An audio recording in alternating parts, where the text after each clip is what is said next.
Hello and welcome to Save Your Money, Save Your Teeth, the podcast series now focusing on parafunctional habits. That's our topic at the moment.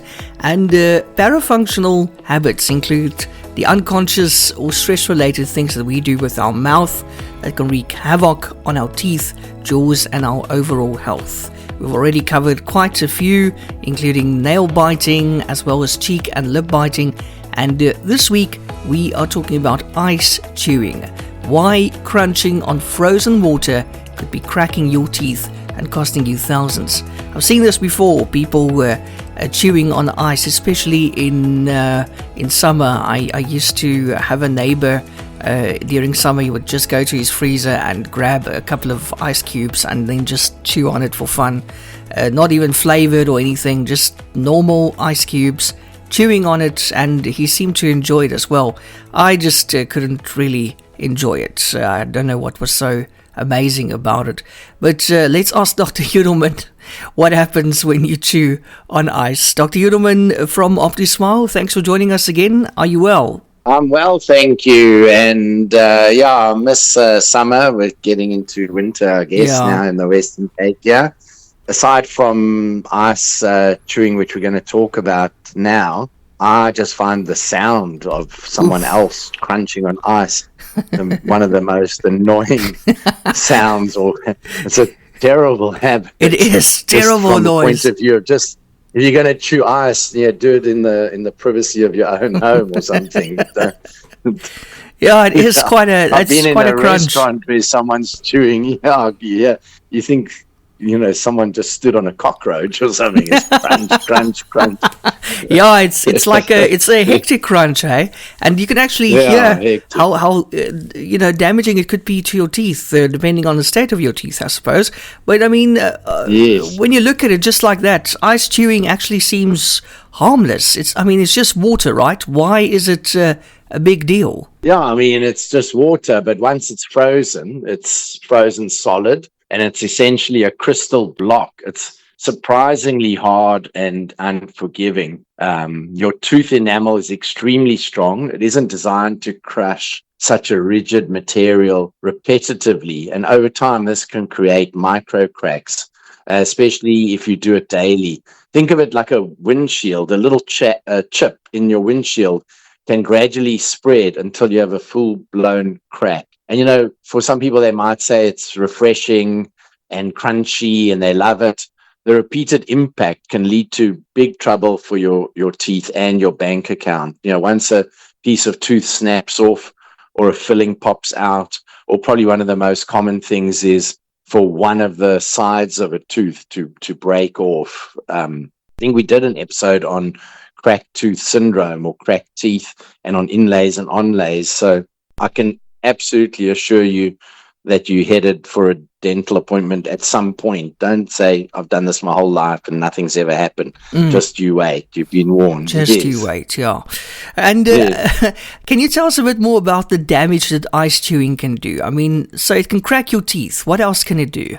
Yeah, so definitely ice chewing is one of the main culprits for sudden fractures. Even if it doesn't cause an immediate break, the constant biting and the cold temperature also causes thermal stress on your enamel. Imagine you eating a hot meal and then you chewing on ice. And over time, you got these micro fractures, which are little cracks, somewhat like we mentioned, a little chip or in your windshield. But then one day you bite down on a piece of ice, a slightly wrong angle, and crack. And then you're booking an emergency dental appointment. And, it's also tough on existing restorations like your fillings and your crowns. Or if you've had an inlay, you can break the remaining cusp off the tooth. It can loosen or develop gaps between your fillings and your tooth, which can lead to decay. And then you might be forced into root canal territory, all from a so-called harmless ice cube. We did an episode, as I mentioned, on cracked tooth syndrome. So you can get a partial crack where every time you put a bit of pressure on the corner of the tooth, like say on a pizza crust, as you release, you get a sharp pain on rebound, and that's a sign that your tooth has a crack in it and it stays sensitive to cold. You might get used to it or stop eating on that side, but even if you don't see a piece broken off, you can have an internal crack that's heading towards the nerve. If we go a little bit deeper into this topic, is there a link between ice chewing and some more serious or deeper dental health issues, Dr. Udelman? Yeah, so I mean, sometimes, yes, it can be. The craving for chewing ice, which actually has a medical name, believe it or not, believe it or not. The nut chewing is another thing, but let's stick to ice here. So okay. Believe it or not, it's called hagophagia. So phagia means to eat, and hago, I guess, is Latin for ice. I hope I'm pronouncing it properly. I don't think doctors or dentists would probably heard of that word before, but it's a lovely word when you see it spelt out with all the G's and the P's and more G's. Hagophagia, and it's often associated with iron deficiency anemia or something, or pica, which is a compulsion to eat non-food substances. So pica is another whole story. It's a type of eating disorder, but if people are eating things like ice or sand, or literally chewing on pencils and eating the wood. We spoke about nail biting and cheek biting. It's somewhat related to an extent, but ice in particular, they've shown is if you find yourself constantly craving ice beyond normal hydration or comfort, it's worth checking with a doctor for possible iron or mineral deficiencies. So there's a lot of vegetarians these days and or people that don't eat enough red meat or don't eat red meat, and they don't get their iron checked. And iron deficiency anemia is not a joke. You can get iron supplements. My wife is vegetarian. She takes iron supplements daily. Having said that, she's not an ice chewer, but look, it's commonly associated with iron deficiency anemia. Also, it can be a stress response, much like nail biting. If someone's anxious or bored, they might absent-mindedly just chew on ice.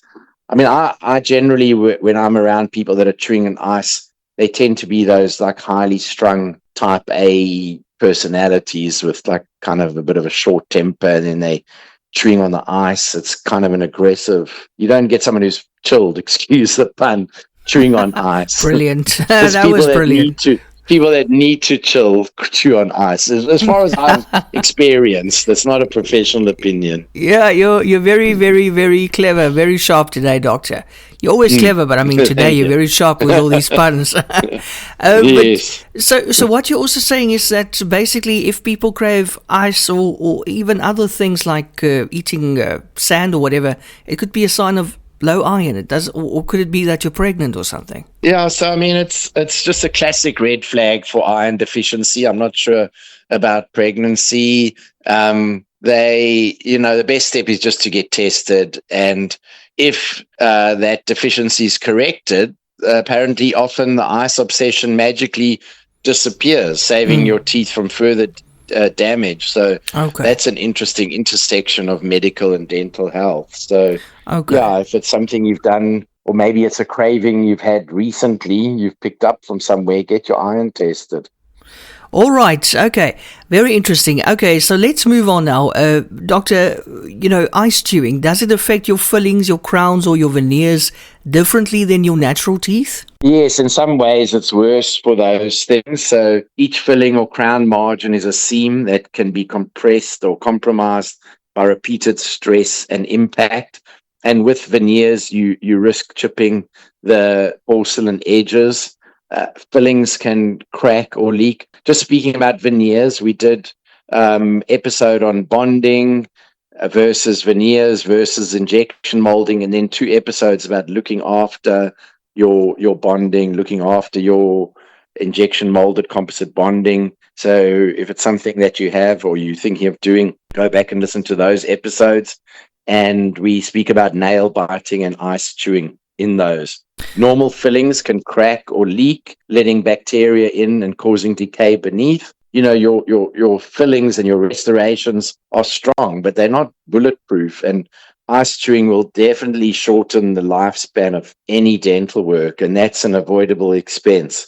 And some people, it's just such a habit, much like nail biting and lip biting. People often find it very difficult to give it up, which is why we did 3 separate episodes. Okay, and also we mentioned previously, or you mentioned TMJ problems. So I want to ask you, can ice chewing actually strain your jaw muscles and then essentially worsen your TMJ problems? Absolutely. The jaw exerts a significant force to crack ice. I'm talking more about big ice cubes or some that have partially melted. If it's in America, not so much. In South Africa, you get this crushed ice. It's a big thing, crushed ice. I mean, you don't get it so much maybe in a margarita or something, but generally it's been blended, so it's much finer. But they do this more coarse crushed ice in the States, and that's a bit easier to chew on and crunch, and people tend to chew on that. But it's people that go and crack into big ice cubes. If you already clench or have TMJ discomfort, adding in ice chewing can really exacerbate or make muscle fatigue worse, can make joint inflammation worse. You might notice more morning stiffness in the jaw or tension headaches if you chewing ice at night. The next day you'll suffer. And, basically it's your masseter muscle, which is that sort of muscle that when you clench, it sticks out on the side of your jaw.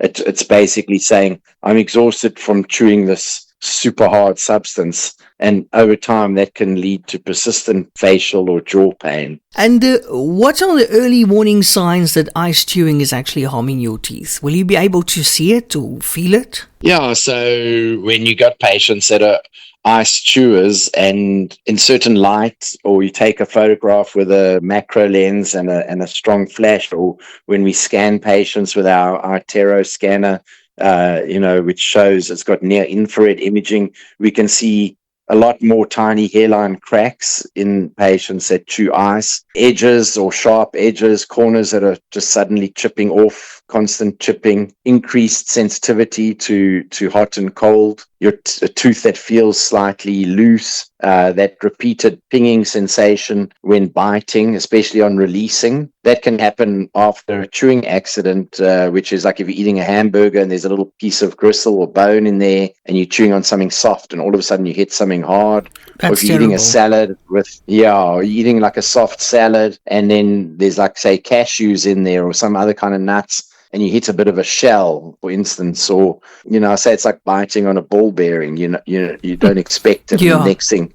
And then after that, you got this rebound pain, which it only hurts with cold or when you put a little bit of pressure and then you release. Like if you're eating like tough biltong, you bite harder, and as you release, you get that pain. If you notice any of these things that I mentioned, it's time to stop the ice, or you'll risk major breakage. Yeah, you've been warned. Okay, and but save your money, and save your teeth in this case. Exactly. And doctor, any tips? How can someone break this habit if it's becoming addictive or even stress related?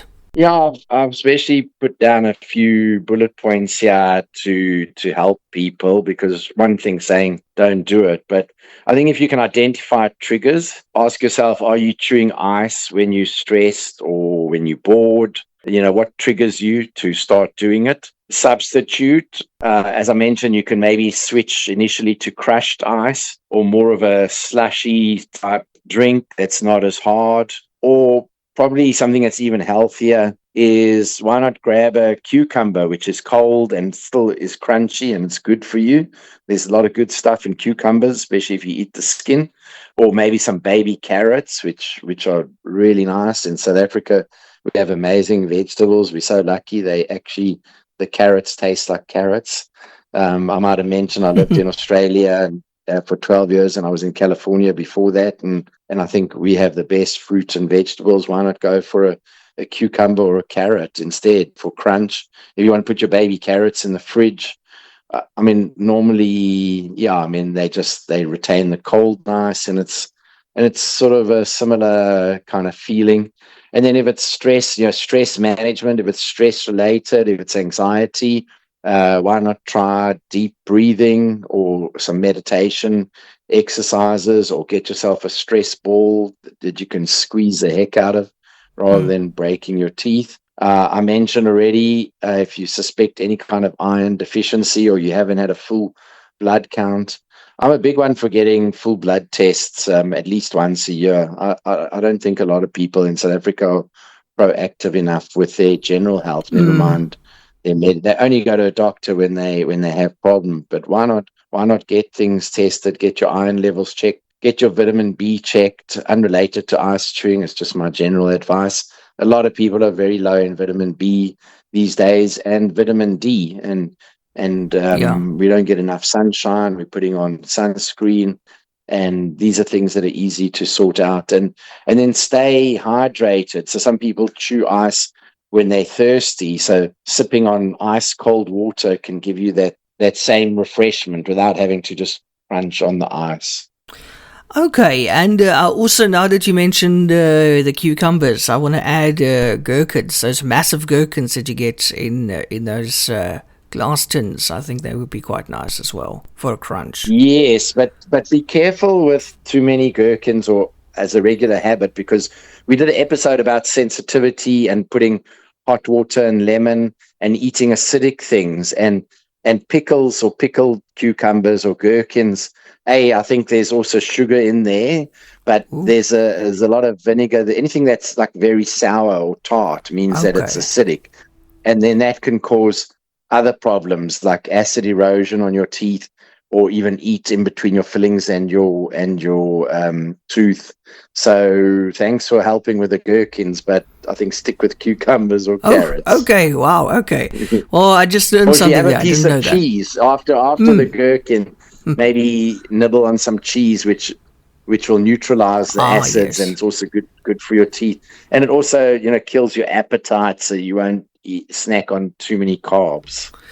That's some good advice there, Doc. Moving on now, people saying, hey, but I eat crushed or soft ice. Wouldn't that be safer, or is that still risky? Yeah, look, it's safer than the solid cubes, as we were saying earlier, but it still has a risk if you're chewing it habitually. Even though it's less dense, you can still get microfractures with enough frequency. It's like chewing on sand rather than chewing on rocks. You don't want to eat either. The best approach is to let the ice melt in your mouth. So if you got some crushed ice and you just let that melt in your mouth, you can, it might work for you, but, or as we mentioned, find an alternative crunchy snack. Even, we're talking about crunchy things. I mean, almonds are good for you, and raw cashews, things like that, and lots of minerals. It's good for you if you're looking for something crunchy. And then, Doctor, any final advice for all our ice chewers listening today? Just to recap, ice chewing is a classic example of a refreshing treat that can become a destructive habit. And if you can't resist it, try and figure out why. Is it stress? Is it thirst? Is it iron deficiency? Address it. Because once you crack a tooth or you break a crown or a veneer, you're looking at a big dental bill. And, all over something as simple as frozen water. So, weigh it up. Is that crunch really worth the potential cost and pain? I'd say not. A little mindfulness and maybe a trip to the doctor for your blood tests can keep your teeth safe and your wallet intact. That's a good final advice when it comes to the ice chewing. I hope the nail biting and the lip biting and the ice chewing episodes help people that suffer from that. Do tune in next week, where we will be covering something that I get a lot of questions about lately, which is mouth taping and nasal breathing. That's a popular subject these days. It's all in TikTok and on the news. Sounds interesting. Yeah. So thanks for all the questions on these parafunctional habits, and looking forward to speaking to you next week. Dr. Uderman, thank you so much as always, and also to our listeners for tuning in. We thank you. Remember, while we strive to provide valuable insights with these podcasts, always consult with your own dental professional for advice tailored to your personal health. Don't forget to subscribe to the podcast for more enlightening discussions. Join us again next week as we continue to explore the fascinating intersection of dental health and financial savvy. Until then, keep smiling and taking great care of your teeth.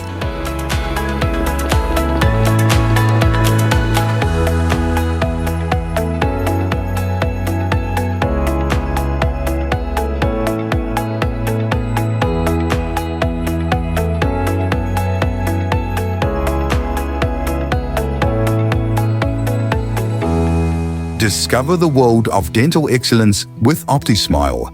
Join us for a weekly podcast featuring Dr. Clifford Udelman, a seasoned expert with 40 years of dental experience across 4 continents. Gain unique insights and expert dental advice by visiting optismile.co.za for articles that illuminate the path to optimal oral health. If you're seeking unparalleled dental care in Cape Town, get in touch with OPTISMILE or book directly online on optismile.co.za. OPTISMILE, where global expertise meets local care.